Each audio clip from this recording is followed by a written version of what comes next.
The other type of search we're going to describe is binary search. So binary search only works on sorted data. So if you have unsorted data, you can't use binary search. As I mentioned previously, pretty much the only search option you have is linear search. But if you have sorted data, you could use that linear search optimized for sorted arrays that we just wrote.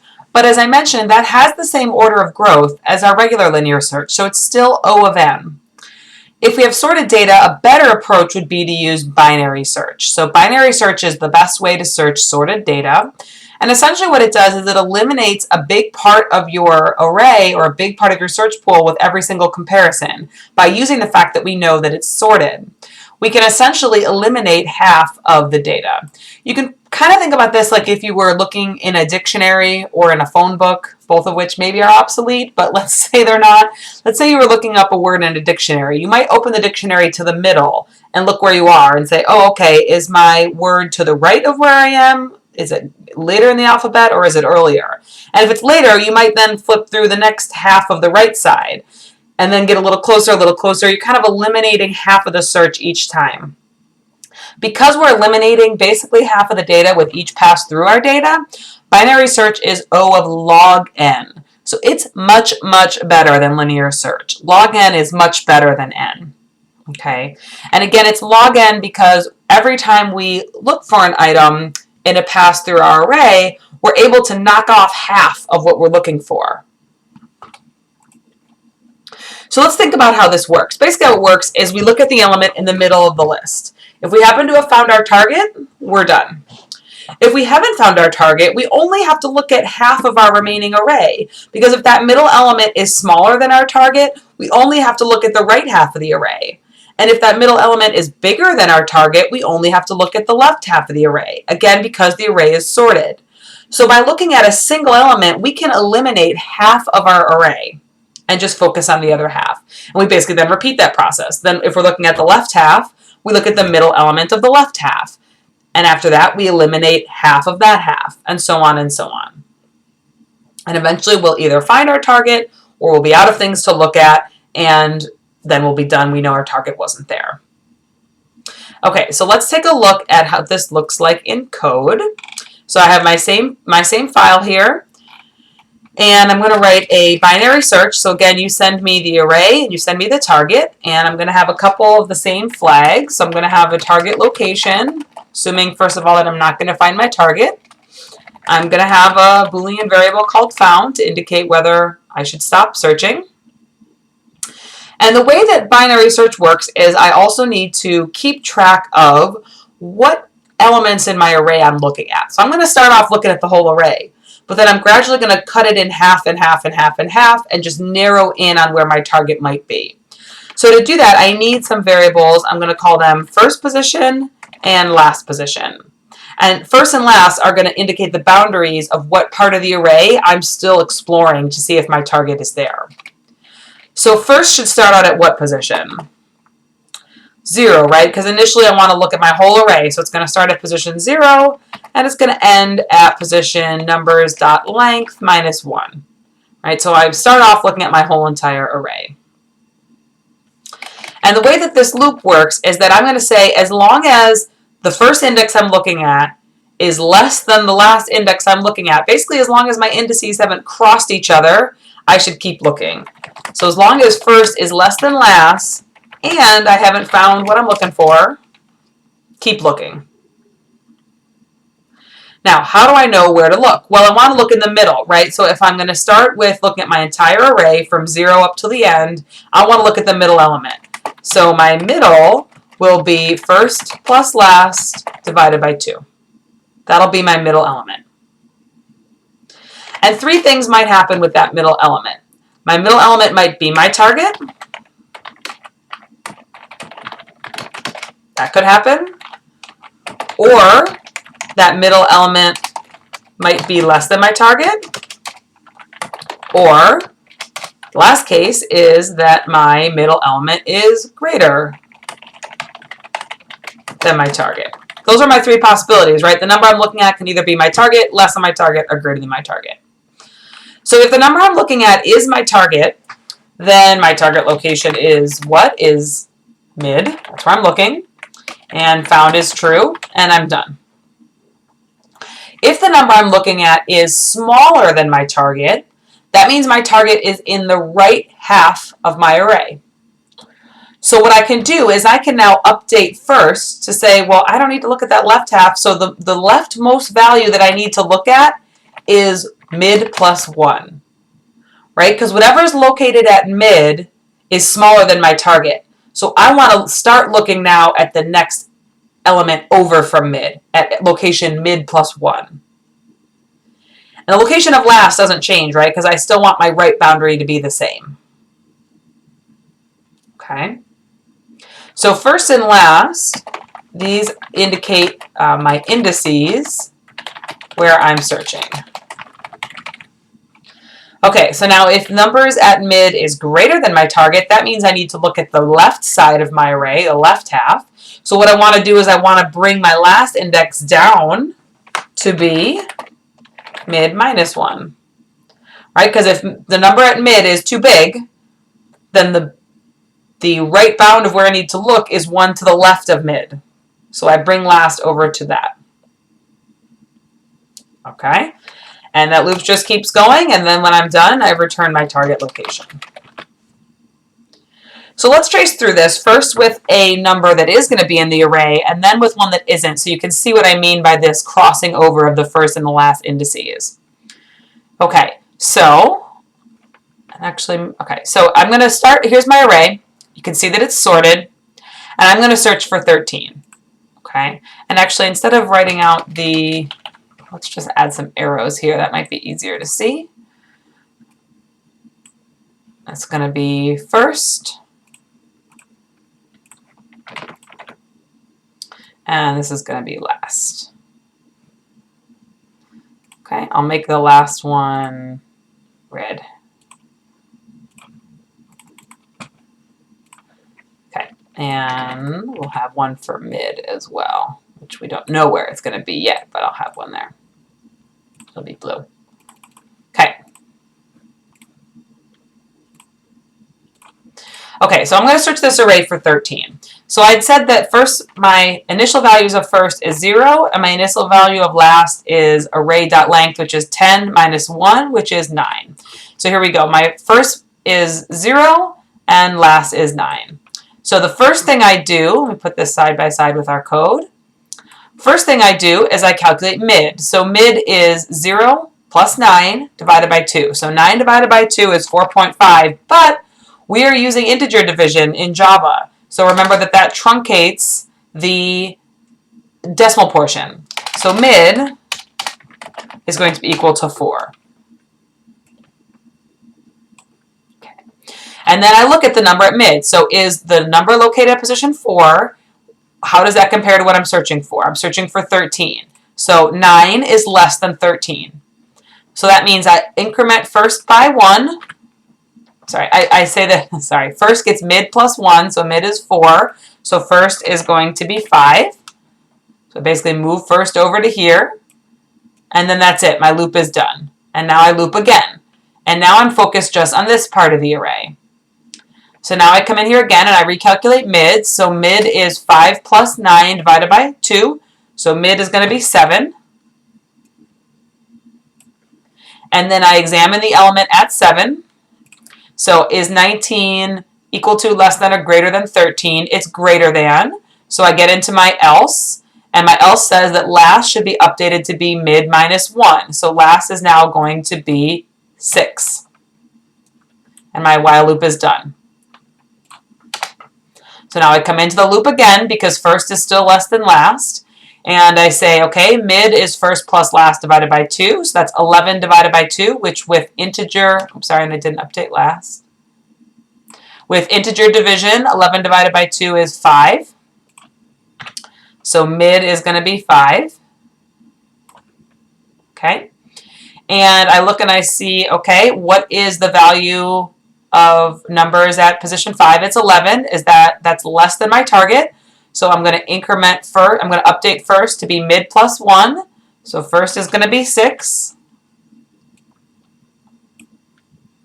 And then my loop is over. And now I get into my loop again and I say Mid is first plus last divided by 2, so 6 plus 6 divided by 2 is just 6. And so mid is 6. And then I look at that target, the value at that index rather, which is 13. It matches the target. So I say target location is 6. And found is true. I exit my loop and I return 6. Okay? So you can see that what I did is if each look, I first looked at element 9 and I said, okay, I only need to look at the right half of the array.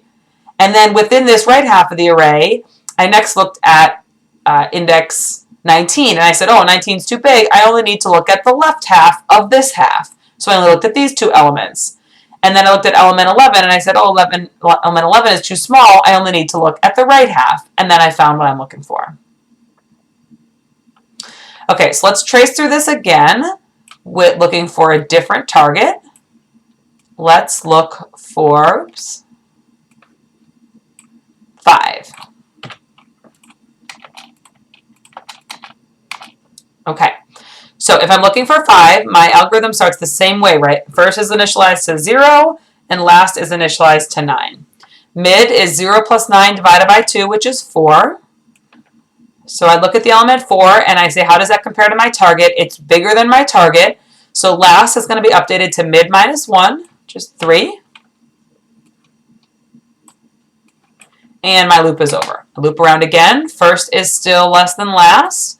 So I come in, I recalculate mid. Mid is 0 plus 3 divided by 2, which is 1. So mid is here.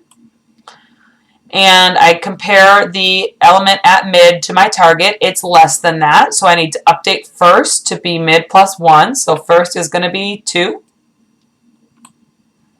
And then my loop is over. I come back around. First is still less than last, so I'm still going back into my loop. I recalculate mid. Mid is 2 plus 3 divided by 2, which is 2. And I compare 6. 6 is too big. It's bigger than my target, so I need to update last to be mid minus 1, which is going to be 1, like that. And now my loop is over. I go back up and check the loop, but now first is no longer less than last. First is now bigger than last. And so I'm done because my indices crossed over. And that's how I can tell that the element I'm looking for is not in my array. Once first and last cross each other, I know that I haven't found my element.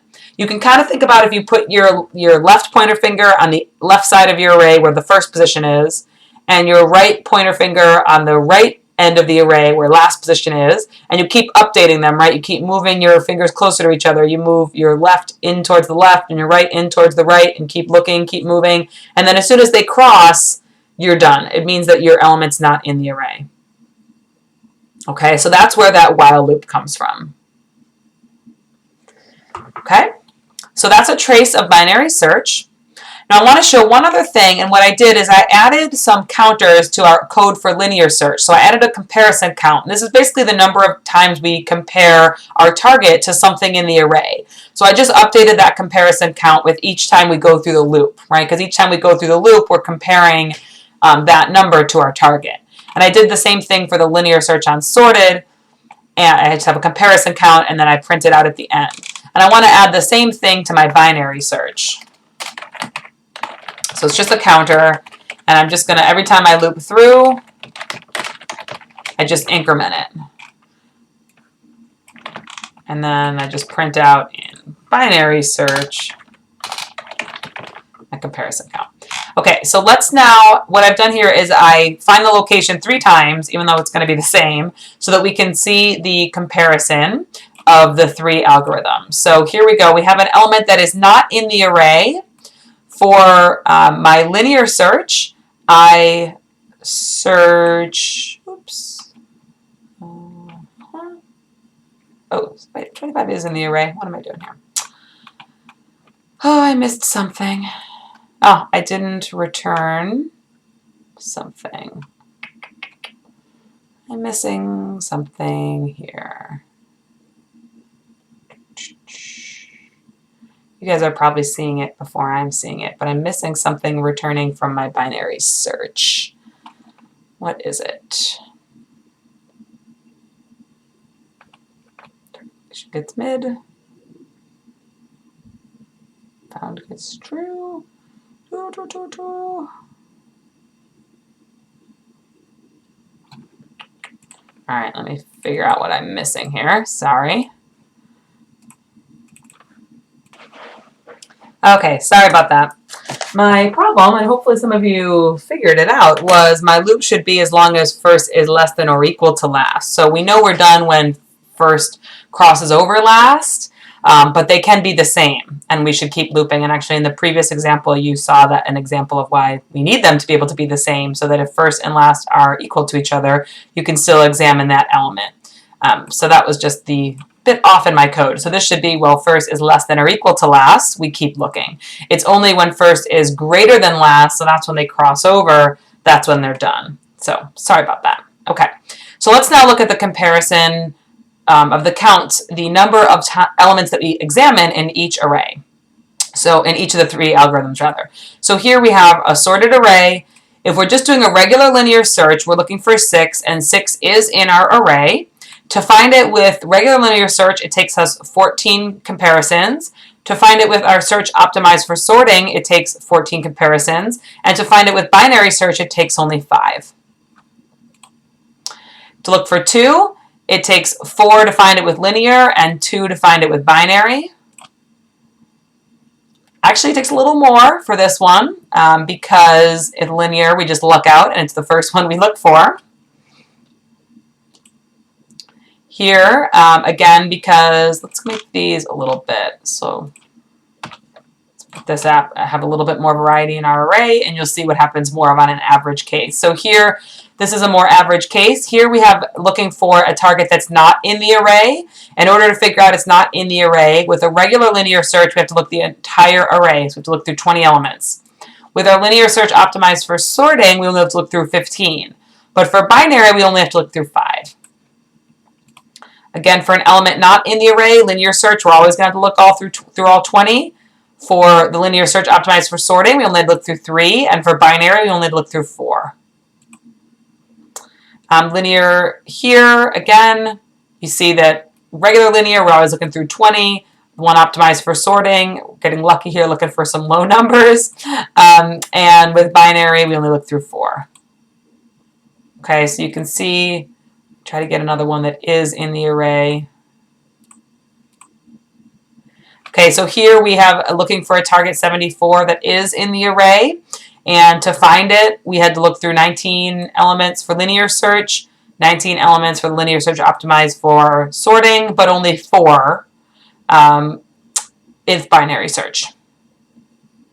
Now, again, if this is only a 20 element array, maybe it's not that big of a deal, but what if I have a 100 element array? Now we're looking at 100 different elements for our linear searches and only 7 for binary. 34 elements for our linear searches and only 5 for binary. 77 versus 7, 28 versus 4, 77 versus 7, 89 versus 6. What if I had 1,000 elements in my array? Now we're looking at 264 versus 6, 229 versus 6, 546 versus 4.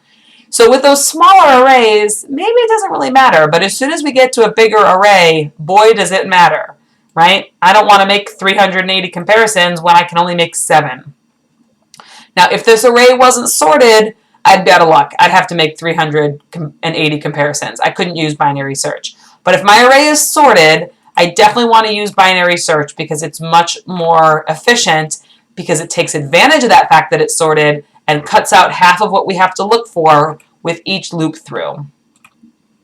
Okay, so I will post this code and let you play around with that. I encourage you to kind of play around with these numbers, the size of the array and the number of the spread of your random numbers, and see how it comes out with the counts and compare those algorithms to each other. And post any questions about either linear search or binary search on the discussion board.